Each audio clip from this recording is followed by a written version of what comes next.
ನಮಸ್ಕಾರ. ಪ್ರಜಾರಾಜ್ಯ ಕನ್ನಡ ನ್ಯೂಸ್ಗೆ ಸ್ವಾಗತ. ನಾನು ರಾಮಗೌಡ ಪಾಟೀಲ್. ಪಂಚಮಸಾಲಿಗಳ ತಾಕತ್ತು. ಲಿಂಗಾಯತ ಪಂಚಮಸಾಲಿ ಬಹುದಿನಗಳ ಬೇಡಿಕೆಯಾದ 2A ಮೀಸಲಾತಿ ಸರ್ಕಾರ ಚಳಿಗಾಲದ ಅಧಿವೇಶನದ ಒಳಗಾಗಿ ನೀಡದಿದ್ದಲ್ಲಿ ಲಕ್ಷಾಂತರ ಪಂಚಮಸಾಲಿ ಸಮಾಜದ ಬಾಂಧವರು ಡಿಸೆಂಬರ್ 9ಕ್ಕೆ ಬೃಹತ್ ಟ್ರ್ಯಾಕ್ಟರ್ ಮೂಲಕ ಬೆಳಗಾವಿ ಸುವರ್ಣ ಸೌಧಕ್ಕೆ ಮುತ್ತಿಗೆ. ಬೆಳಗಾವಿ ಸುವರ್ಣ ವಿಧಾನಸೌಧಕ್ಕೆ ಟ್ರ್ಯಾಕ್ಟರ್ ರ್ಯಾಲಿ ಮೂಲಕ ಪಂಚಮಸಾಲಿ ಸಮಾಜದಿಂದ ವಕೀಲರಿಂದ ಮುತ್ತಿಗೆ. ರಾಯಬಾಗ್ ತಾಲೂಕಿನ ಪಂಚಮಸಾಲಿ ಹೋರಾಟಗಾರರ ಪ್ರಥಮ ಪೂರ್ವಭಾವಿ ಸಭೆ.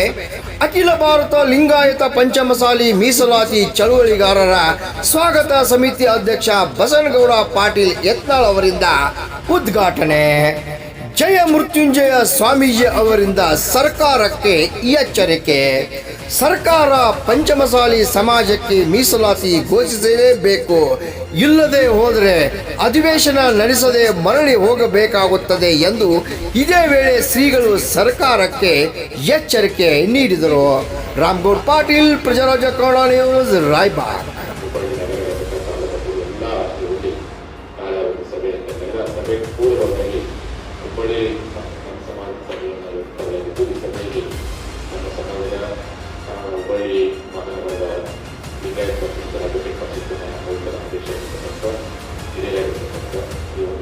ಜವಾಬ್ದಾರಿಯನ್ನು ವಹಿಸತಕ್ಕಂಥ ನಮ್ಮ ಶಕ್ತರು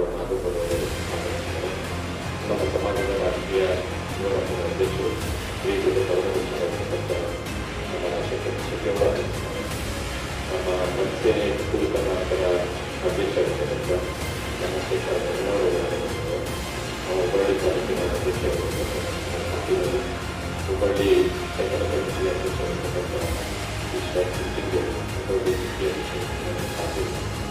ಇದು ಮತ್ತು ನಮ್ಮ ನಾಯಕರು ಎಲ್ಲ